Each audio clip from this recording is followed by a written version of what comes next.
มกราตอน5 ทุ่มครับใช้เครื่องเลยค่ะใช้เครื่องได้แล้วครับ มาขึ้นเครื่องได้เลยถึงเวลาบินแล้ว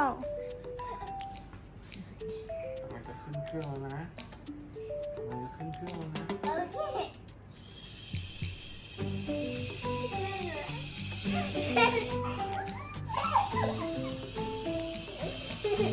เดี๋ยวอุกกาบาต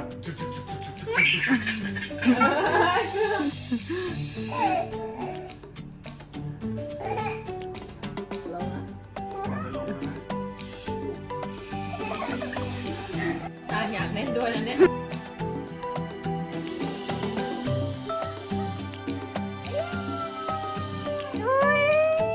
ผมได้ขึ้นเครื่องบินด้วย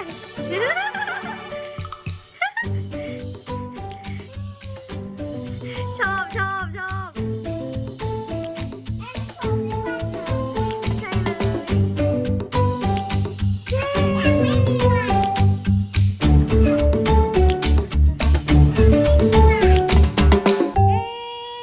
บัตรผ่านใบที่ 2เด็กชายนัชรสคมโลภาส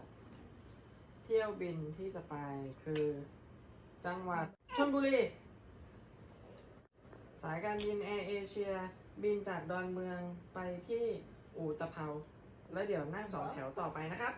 2 แถวยังไง 2 แถวเหรอ2 แถวเป็นรถสีแดงๆโหนไปโหนรถไป นี่เสื้อเธอตัวที่เธอรถสีแดง อ่ะรถ2 แถว มาขึ้นเครื่องได้ครับ ให้แบบนั่งได้ไหมครับ จับมาวันแบบนั่งยังไง แต่งหน้า ขึ้นได้แค่นี้แหละครับ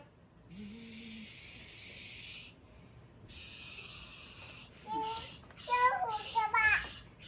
อุกกาบาต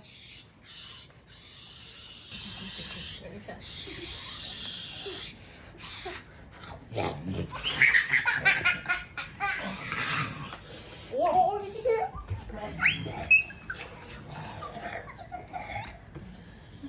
เจอซอมบี้เข้ามาแล้ว